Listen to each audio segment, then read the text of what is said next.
একজন আউলিয়া কিরামের ব্যাপারে কি বলছেন? ওয়াবতাগু ইলাইহিল ওয়াসিলা, তোমরা আউলিয়া কিরামকে তোমরা ওয়াসিলা তালাশ করো। ওয়াসিলা শব্দের ব্যাখ্যা হচ্ছে ওয়াসিলা আই আউলিয়া কিরাম। ওয়াসিলা মানে হচ্ছে যারা আল্লাহর প্রেমিক, আল্লাহর বন্ধু, আল্লাহর নৈকট্য হাসিল করেছে, আল্লাহ তাআলার নিকটতম হয়েছে, আল্লাহর প্রিয় হয়েছে, তাদেরকে তোমরা তালাশ করো। উচ্চ সুরে বলুন সুবহানাল্লাহ। ওয়াবতাগু ইলাইহিল ওয়াসিলা, তোমরা কি করো? ওয়াসিলা তালাশ করো। ওয়াসিলা তালাশ মানে কি? আপনি এখান থেকে শহরে যাবেন, গাড়ি লাগবে, বলেন না গাড়ি লাগবে, গাড়িটা হচ্ছে ওয়াসিলা। আপনি এখানে আসছেন পায়ে হেঁটে হেঁটে, এই দুইটা পা আপনার কি বলেন তো? ওয়াসিলা। আপনি একটা সমস্যার মধ্যে পড়েছেন, ডাক্তারখানায় গিয়েছেন, সমাধান করবেন ডাক্তারে, ডাক্তার হচ্ছে কি? ওয়াসিলা। এভাবে প্রত্যেকটা জায়গায় আপনি যে কোনো আধ্যাত্মিক কোনো সমস্যার মধ্যে পড়েছেন, আল্লাহর আউলিয়া কিরামের কাছে যাবেন, বলবেন হুজুর আমার ভুল হয়েছে, আমাকে একটু দোয়া করেন। এই দোয়াটা হচ্ছে ওয়াসিলা। উচ্চ সুরে বলুন সুবহানাল্লাহ। সেজন্য এই আল্লাহর আউলিয়া কিরামের ব্যাপারে, ওলি আল্লাহর ব্যাপারে খুব সাবধানতা অবলম্বন করবেন। তাদের ব্যাপারে তারা আমাদের এমন কাছের, যেমন কাছের করে নেওয়ার দরকার। আমি একটা বিপদে পড়লে যেমন আমার বিপদ থেকে উদ্ধার করার জন্য কি লাগবে? মানুষ লাগবে, ওসিলা লাগবে। সেভাবে আউলিয়া কিরামের ব্যাপারে আপনারা যখন ওনাদেরকে বন্ধু মনে করবেন, দেখবেন আপনার ওসিলা হয়ে যাবে, আপনার সমস্যার সমাধান করার জন্য আউলিয়া কিরামে যথেষ্ট। উচ্চ সুরে বলুন সুবহানাল্লাহ। জীবনে হবে কি তোমার দিদার ইয়া রাসূলুল্লাহ, জীবনে হবে কি তোমার দিদার ইয়া রাসূলুল্লাহ। জগতে যেদিকে তাকাই দরদি, আর তো কেহ নাই। জগতে যেদিকে তাকাই দরদি, আর তো কেহ নাই। তুমি যে দোনো জাহানের বাদশাহ নবী ইয়া রাসূলুল্লাহ, জীবনে হবে কি তোমার দিদার ইয়া রাসূলুল্লাহ। আল্লাহুম্মা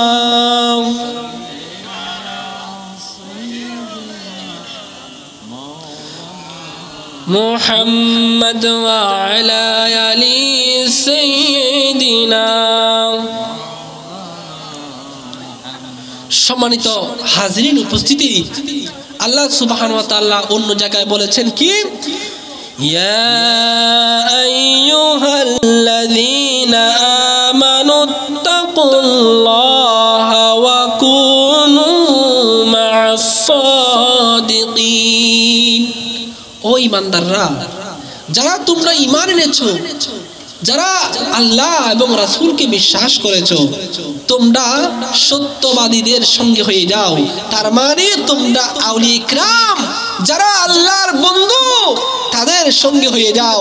কাল কিয়ামতের ময়দানে আপনি যাকে ভালোবাসবেন তার সাথে আপনার হাসর নাসর হবে। তার মানে আপনি আল্লাহর ওলিকে ভালোবেসেছেন, ওলিকে ভালোবেসে মাহফিলে এসে বসেছেন, এটা আল্লাহর কাছে সবচাইতে বেশি প্রিয়। কাল কিয়ামতের ময়দানে কঠিন সময়ে এটা আপনাদের জন্য, আমাদের জন্য নাজাতের উসিলা হবে। ঠিক না? ঠিক বলেন না? সেজন্য আল্লাহ বলছেন তোমরা আউলিয়া কিরামের সঙ্গে হয়ে যাও, সাদিকিন যারা সত্যবাদী তাদের সঙ্গে হয়ে যাও, যারা আল্লাহর ওলির সাথে থাকবে, যারা আল্লাহর ওলির সাথে সময় কাটাবে তারা দেখবেন আল্লাহর ওলি হয়ে যাবে, সম্মান বেড়ে যাবে।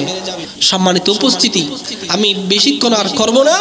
আমার মূল বিষয়টা হচ্ছে আউলিয়া কেরামের সাথে লাগবেন, আপনার দাম বেড়ে যাবে। আউলিয়া কেরামের সাথে আপনার জীবন যাপন করবেন, আপনার সম্মান আল্লাহ বাড়িয়ে দিবেন। শুধু দুনিয়ার মধ্যে নয়, দুনিয়া এবং আখিরাতের মধ্যে আপনার সম্মান আকাশচুম্বী হবে।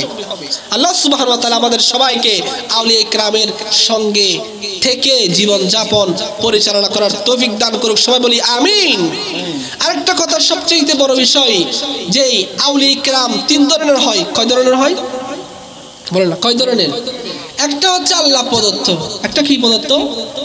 একটা আল্লাহ প্রদত্ত, আরেকটা কারো মাধ্যম দিয়ে, আরেকটা হচ্ছে নিজের যোগ্যতা দিয়ে পড়ালেখা করে, পড়াশোনা করে, জিকির আজকার করে। আমি যদি প্রথমটা বলতে চাই আল্লাহ প্রদত্ত বলতে, রব্বুল আলামিন হাকামুল হাকিমিন, যিনি সরাসরি আল্লাহ প্রদত্ত, ইনি হচ্ছে গৌসে পাক আব্দুল কাদের জিলানী রাদিয়াল্লাহু তাআলা, ঠিক কি না? ইনি হচ্ছেন আল্লাহ প্রদত্ত, ইনি আউলিয়া হয়েছেন। আউলিয়া হওয়ার জন্য কি বললাম? নামাজ পড়তে হবে, হালাল হারাম মানতে হবে, সঠিক মন্দ সবগুলো বেছে বেছে চলতে হবে, তাহলে আপনি আউলিয়া হতে পারবেন। কিন্তু গৌসে পাক আউলিয়া হয়েছেন সরাসরি আল্লাহ প্রদত্ত। কেমনে হলেন? কেমনে হলেন? কেমনে সম্ভব? গৌসে পাকের আম্মা জান আব্বা জান, তাদের ঘটনা অনেক লম্বা।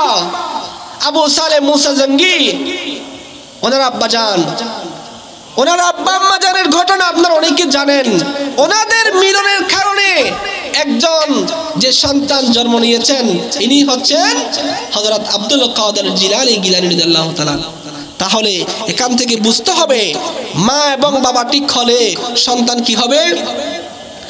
আপনার পেট থেকে আপনি মা, আপনি বোন, আপনার পেট থেকে বের হবে আব্দুল কাদের জিলানী, আপনার পেট থেকে বের হবে গৌসে পাক, আপনার পেট থেকে বের হবে আলা হযরত, আপনার পেট থেকে বের হবে রাসূল পাক সাল্লাল্লাহু আলাইহি ওয়াসাল্লামের জামানায় জীবন কুরবান দেওয়ার জন্য এক সেকেন্ড চিন্তা করে নাই সিদ্দিক আকবর রাদিয়াল্লাহু তাআলা। আপনি মা, আপনি মায়ের পেট থেকে এমন এমন সন্তান বের হবে। আপনি বাবা, আপনার জীবন, আপনি মা, আপনার জীবন যাপন কেমন হওয়া দরকার? কারণ ইমাম মেহেদী আপনার পেট দিয়ে আসবে।